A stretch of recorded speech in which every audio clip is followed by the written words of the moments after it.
Alhamdulillahi Rabbil Alameen wa salatu wa salamu ala ashrafil anbiya'i wal mursaleen nabiyyina Muhammadi wa ala alihi wa sahbihi ajma'een amma ba'du. Assalamu alaikum wa rahmatullahi wa barakatuh.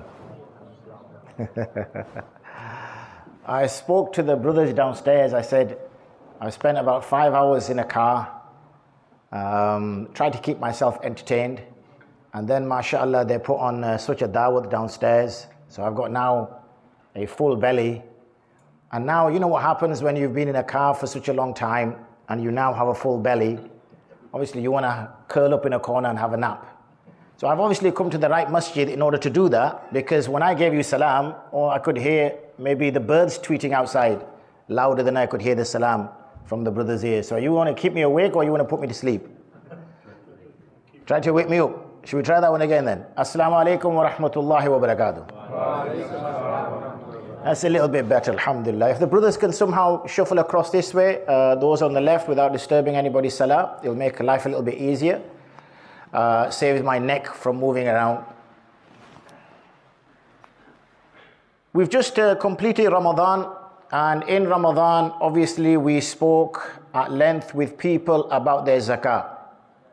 And when we spoke to people during Ramadan about their zakah, they used to say, how do I work my zakat out?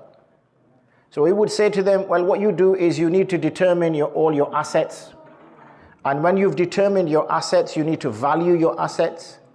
And when you've valued your assets, you then need to take 2.5% from that. So they'll say, okay, well, I have a cash ISA, I have this other ISA, I have some stocks, I have some shares, I have some cryptocurrency in an e-wallet, I have some NFTs, I have this, I have that, and they will roll off a long list of assets. So you say, okay, mashallah, that's a lot of assets, brother. When you ask people up north about how much assets they have, they check in their wallet, and they say about 40 quid here. They check under the mattress, they say about 100 quid here, that's it. Whenever someone from past Birmingham, you ask them, then mashallah, they give you about 20, 30 different types of assets. So we have to understand all these different type of assets just for you folk down south, because Allah's blessed you with a lot of money, alhamdulillah. I was looking at some of the houses, and we could buy like a 5-bedroom mansion up north, and you guys would probably just get one of those green bins in London. So I don't know how you do it, mashallah, but Allah has put a lot of barakah in your wealth. May Allah increase it. Even it's maybe conjuicy here. So I'm making dua now that may Allah increase your barakah. Nobody wants to say Ameen. That's better. Goodness me, this is hard work. It's a good thing that you didn't put this in after Isha. So when we look at, everybody looks at their assets and they try to determine, okay, how much do I take from here? How much do I take from here? And they work it out.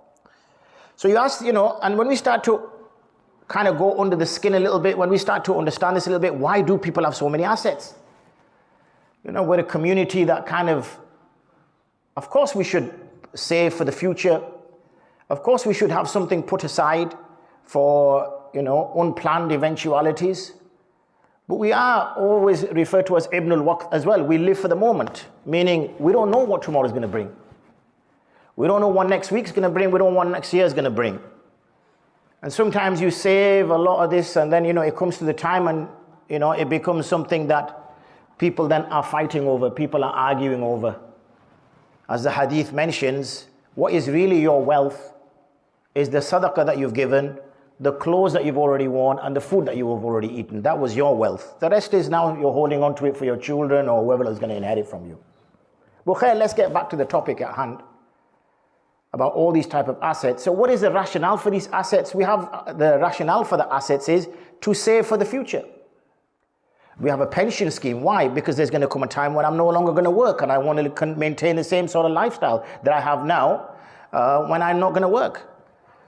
I could fall ill. So we're always planning for eventualities. We're always planning for scenarios. So it could be either due to illness, it could be due to, sometimes we could have a young family or a dependent family. And when we have a young family or a dependent family, we always have fikr for them that, look, I'm the main breadwinner. Nowadays, nobody eats bread anyway, so I don't know why we still use that phrase. I'm the main doner meat winner. Is that what people eat around here? Doner meat? Yeah, I'm the main doner meat winner. So at the end of the day, you know, if I die, then who is going to buy the doner meat for my family? So we have these worries. And in fact, this is the hadith which was put forward by our esteemed colleagues sat in front during our time here in London. Obviously, when I say during our time here in London, obviously it takes like 3 hours to get from one side of London to the other side. For us people, London is like one small place. During our time here during Ramadan, when we discussed this with Asif Bhai about coming down and for our event tomorrow, which is taking place at Eternal Gardens, and we thought, obviously Asif Bhai must be a Yorkshireman, because they thought, well, since Mufti Sahib's coming, let's kill two birds with one stone. Surely we could squeeze a little bit more work out of him. Don't want him to relax. Let's get him to do a bayan, inshallah. So we're always looking at these ways of eventualities or problems which come up. And in fact, it's that very hadith which is mentioned. Imam Bayhaqi, rahimahullah ta'ala, collates it in his book, Shu'ab al-Iman, the branches of faith, under the topic of az-zuhd wa qasr al-amal. Yani about zuhd, and you know, that's the in joke at the moment, masjid az-zuhd. Yani zuhd, not focusing all your attention in the world, not making the world your main priority or your focus. Wa qasr al-amal is to minimize and reduce your expectations. The happiest person is the one with the least expectations. When people go into marriage with these inflated expectations, because unfortunately they've been watching Bollywood movies or something else, and they think that my wife and I, we're going to hold hands and run through Lister Park. Lister Park is a park in Bradford. And there's flowers there, and we're going to sing songs to each other, and we're going to change our outfit about 10 times during that song. And they think that's what marriage is. They think that's what marriage is. And when marriage doesn't live up to those expectations, those unrealistic expectations, they get upset. And they think something is wrong in their life. Similarly, when people are trying to look for a bride or look for a groom, you know, and nowadays you get all these WhatsApp groups and all this other stuff, you know, and people put down their expectations. You know, he's got to be 6'4", blue eyes, broad-chested, IQ 160 plus, run the 100 meters in under 10 seconds. You know, where are you going to find a man like that? And then he's got unrealistic expectations from her. I want her to have blonde hair. Oh, so you don't want to marry an Asian girl? Oh, I want to marry an Asian girl. Okay, how's that going to work? And blue eyes, and so again, expectation is not realistic. So then they're saying, oh, you know, I can't get married. Why can't you get married? Because this is what I'm looking for. And the brother looks at it and says, SubhanAllah, you've just described a Huri Ain. You ain't going to get that till Jannah.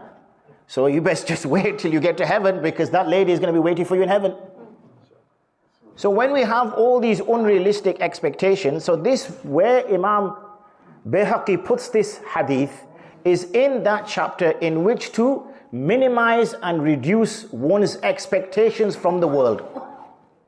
Do not expect things back. Do not have these high aspirations in the sense of, oh, I want this, I want that, I want this, and then your taqdeer is written, unfortunately, that you're involved in a car crash and you lose access to your legs. And now you get upset. Why? Because you wanted to be an athlete, or you wanted to be an astronaut, or you wanted to be this, or you wanted to be that, and now life hasn't delivered that. So now you're upset. So he places this hadith in this chapter. Zuhd wa qasrul amal.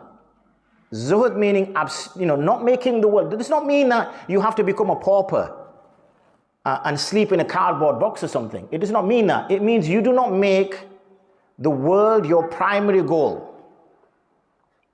That's not what keeps you up at night. That's not what wakes you up in the morning in order to do what you got to do. That's not your driving force. That's not your motivator. Your motivator is Allah. Your motivator is the akhirah.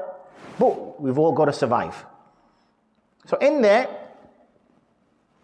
Abdullah ibn Abbas radiallahu anhu, a very famous Sahabi, highly intelligent, highly capable, highly pious, an extraordinary man, an extraordinary young man who became an extraordinary companion of the Prophet ﷺ, narrates this hadith from the Prophet ﷺ in which قال Rasulullah, in which the Prophet ﷺ says, اغتنم خمسا قبل خمس. Now if you look at the verb اغتنم, غنم, those are the root letters, and sheep are called ghanam, war booty is called ghanima, and ghanam meaning taking benefit, gaining something unexpectedly in some cases, prospering. So the Prophet ﷺ says, اغتنم, take benefit from 5 before 5. Make sure these 5 assets that Allah has given you, you utilize before 5 events occur. Before 5 events occur, شَبَابَكَ قَبْلَ haramik. Your youth before your old age. وَصِحَّتَكَ قَبْلَ مَرَضِكَ. And your good health before your illnesses and your diseases. وَغِنَاقَ قَبْلَ فَقْرِكَ. And your wealth before you reach a state of poverty. وَفِرَاغَكَ قَبْلَ شُغْلِكَ. And your time, where you have time on your hands before you are preoccupied. وَحَيَاتَكَ قَبْلَ مَوْتِكَ. And your life before your death. These are the 5 he mentions, alayhi salatu wasalam. So let's try to unpack each one. The first one, alayhi salatu wasalam, mentions is your youth before haramik is extreme old age. Obviously a lot older than me, a lot older than the buzurgs here as well. Meaning that when we look back now at our youth, for some of us we have to look in the far distant with binoculars, sometimes even telescopes, because we try to remember how far back youth was. We sometimes have to look in the dictionary, youth, oh yeah, I remember that time. Because you're so far away. And we look back and we think, oh, you know, I wanted to be Hafiz of Quran. If only I did that during my youth. Oh, I wanted to be a scholar. I wanted to learn Arabic. Oh, if only I did that during my youth.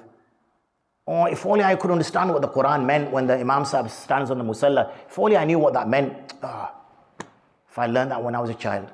I had such a good memory, you know. You learn so many things at school. You learn so many things at madrasa. Your mind is like a sponge, they say, when you're young. You can learn so many things. Instead, I was learning Michael Jackson songs. Or I was learning Bollywood songs. Or I was learning this. Or I was learning that. I was learning all these other things which now are of no use to me. I could name you the football team for Liverpool who won the European League. I can even tell you what time the subs came on. I can tell you when the goals were scored. Is that any use to me now? If only I learned something which is useful to me now. And as the person, he reaches old age, he's struggling now to even remember the simplest of things. He starts to become forgetful. He starts to become forgetful. He starts to forget things. So this is an asset. Now remember when I started the short lecture, I mentioned that when we look at assets, they are always financial. The reason why you're doing the job you're doing 9 times out of 10 is because of financial reasons. Reason why you took up whoever did 7 years or 4 years or 5 years in university is so that you could get a better job. Whatever our motivation has been, it's always been financial. For what? For the reason that some situation arises that I am stuck for money. So our assets are all financial. However, what we don't understand is the value that you attach to those things which we have been given for free. Now, even though we've been given them for free, in reality, there's a responsibility that we have to fulfill. For example, a person might say, no, but money is more important than anything. Is it really? There's a possibility that every single one of us in this room could earn £1 million. But if your mother has passed away, the possibility of your mother smiling at you, you will never get, even if you had £1 billion or £1 trillion. To be able to take your mother's hand in your hand, to look at her, to make her smile, to make her laugh, people would give a lot of money for that. But you cannot buy that. Allah has given you that.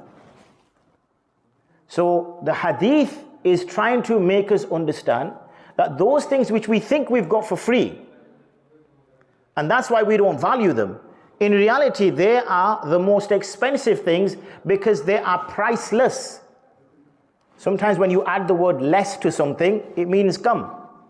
But this priceless is something which you cannot add a price to, and that's why we shouldn't necessarily call it free, we should call it priceless. So your youth, your vigor, your enthusiasm, your energy, your ability to memorize, your ability to learn, especially the young lads that are around and those who are listening at home, this shabab is a ni'mah.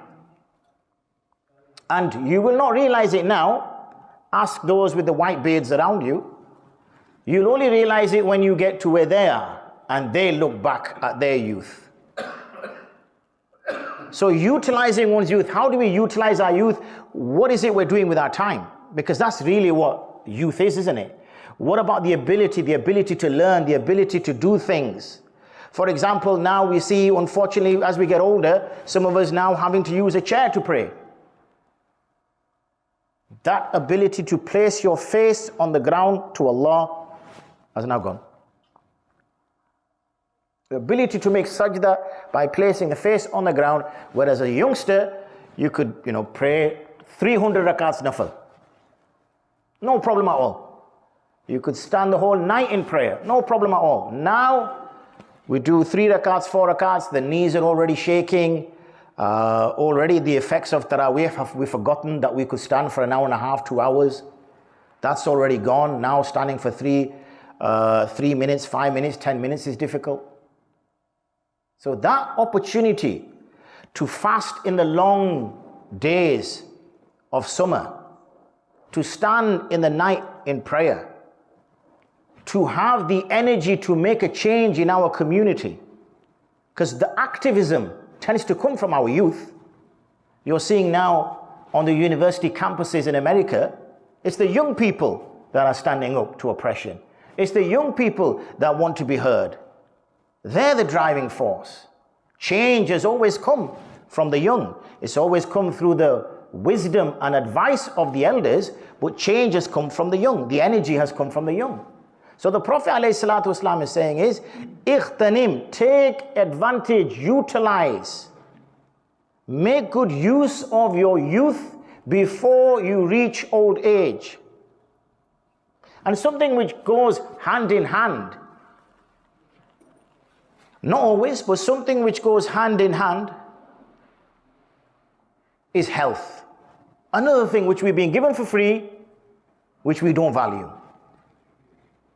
Ask the person who's now struggling to see and has to change like 3 or 4 pairs of glasses in order to read things, from short sight to long sight to this, to that, the other, about the value of eyes.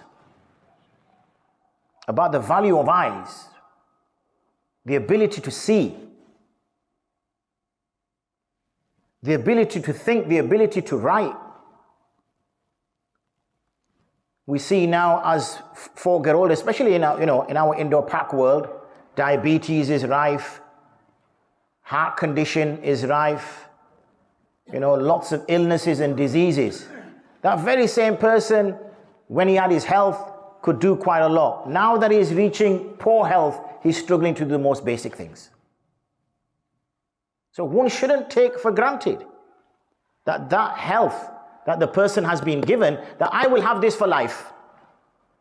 This is something that is not going to finish. This is something that I will have for eternity. When you're young, and we've all been there, you think nothing can kill you. You think you're indestructible. You think you're invincible. That's why, unfortunately, we see our youngsters driving the way they drive and engaging in the type of behavior they engage in, because they just don't think death will come to them. And when you get old, you think the next thing that's going to come is going to kill you. Or this, I've caught this flu. This could be the end of me. You know, the doctor said that I've got something wrong with this. This could be the end of me. Everything, the mortality rate for anything that the doctor says goes straight through the window. And yet, when the person is young, nothing disturbs him. You know, he's driving 130 miles an hour in a 30 zone with no seatbelt on, with balloons of air and all the rest of it, and he thinks he's going to live forever. And this other guy's thinking, if I go outside, I might get run over. So good health, utilizing that good health, that's an asset which one shouldn't take for granted. Ask those who, when you visit them in the hospital, those who you visit at home, those who've already been told that unfortunately there's nothing that we can do for you. Those who cannot even get off the bed in order to wipe their own private parts. They cannot even perform wudu or istinja. Ask them what the value of getting up and walking to the bathroom and answering the call of nature is. Ask them what the value is of going to the wudu area, making wudu. Ask them what the value is of walking to the masjid and praying salah.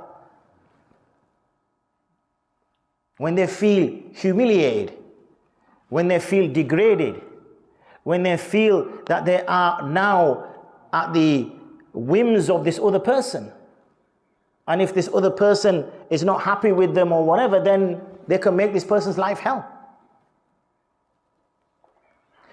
وَغِنَاكَ قَبْلَ فَقْرِكَ, and having wealth before you are in a state of poverty.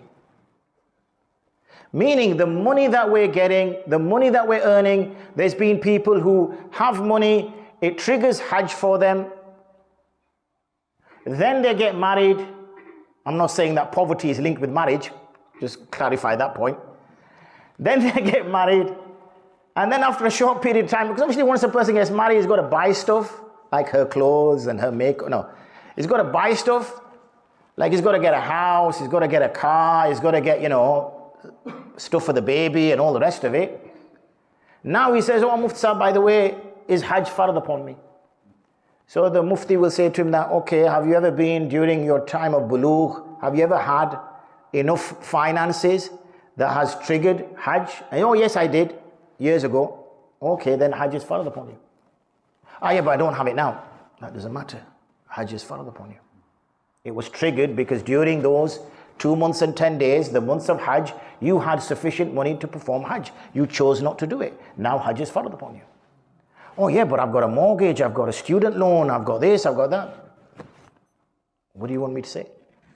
We're only ones who are giving you khabar of something. We're not making the rules. We don't make the rules. The rules are already there. We're just informing you of the rules. So when a person has that wealth and zakat becomes due, or there's an opportunity to support somebody, even if it's a small amount, £5 or £10, whatever, to be able to make a positive change with that, using that asset in the right way, before the asset is taken away. Before the asset is taken away. وَفِرَاغَكَ قَبْلَ شُغُلِكَ, and having time on your hands before you become preoccupied. Again, when we're young, we have a lot of time on our hands. Again, I guess it sounds like I'm going to just keep talking about marriage here. But when we get married, we suddenly become really busy. Okay, your friends don't see you anymore. You're busy, you got to work, you got to do this, you got to do that, the kids, whatever. And before you know it, the next 25, 30 years of your life, you don't even know they've gone. Picking children up, dropping them back off again. Dropping off to madrasa, picking them up from madrasa. So you run your own little private taxi service. And then it's this responsibility, that responsibility, this responsibility, so much responsibility. And then when you get free, as you hit your 50s, now the bones are creaking. Now that energy is no longer there. Now that passion is no longer there. Now that drive is no longer there. Now you're looking back thinking, I should have used my teenage years a lot better, I wasted them. I did not make any good use of them whatsoever. So taking advantage of one whilst they are free before they become preoccupied. And finally, and pardon the pun, but the nail in the coffin, is making use of one's life before death. Hayataka qabla mautik. Making use of your life before your death. Which means, as we put all those four into some kind of context, we can now, have a little bit of remorse and look back and cry a little bit that, oh, I didn't use my youth in this way. I didn't use my free time in this way. I didn't use my money in this way. I didn't use my health in this way. Oh, that's it. It's over. No, it's not. Because that last part of the hadith makes it clear that whilst you are still breathing, whilst the soul is still connected to your body, you can still make a change. You can still use this asset that you have, this investment, that this little ni'mah that Allah has given you, you can still utilize it to make use of your asset, this asset of life. Because as you didn't choose to be born, likewise you don't choose to die. Two of the biggest events in your life, you had no choice in them. You didn't choose to be born and you didn't choose to die.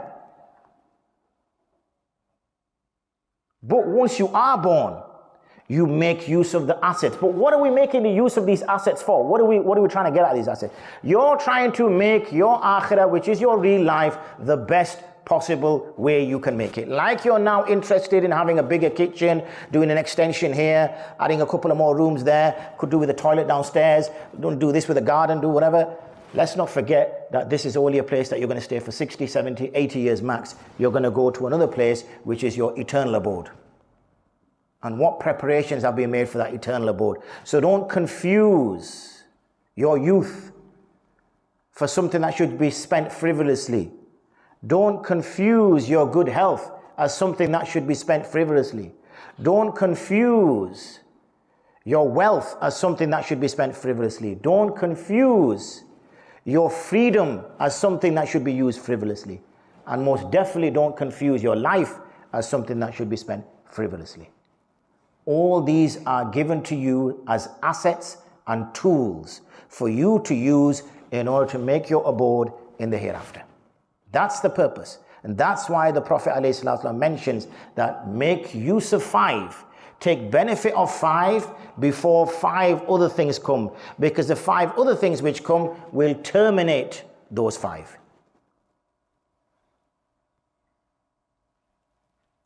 So as I draw close, it's time to kind of, in our own minds for now, to kind of ponder over how best it's good listening to lectures. It's good listening to lectures because we learn something. I share with you what I've learned from my teachers. I share with you what I've learned from books. But it's pointless if after this there's no plan, there's no strategy, there's no, what am I going to do with this information? What am I going to, where is this going to take me? What can I do? How can I benefit this? Some of us are fathers. How can I benefit my children with this now? What could I do for them that becomes something useful for them? What experience do I have that I can now share with them so that they make the right decisions? How do I make an environment in my house so that my children do listen to me? How do I make that environment in my house? How do I make it such that giving advice and giving and listening to advice is something which is supported in my home, something which is celebrated in my home, not something which is seen as a put down, that if someone shares good advice, that someone feels that they've been belittled, that they've been humiliated. That's for each and every one of us. Each and every one of us is responsible for that. As soon as we reached bulugh, we were given that responsibility. It's for us now to use these assets and plan them accordingly. May Allah subhanahu wa ta'ala give tawfiq to me and to all that was listening to what has been said. Ameen wa akhiru da'wana and alhamdulillahi rabbil alameen. Assalamu alaikum wa rahmatullahi wa barakatuh.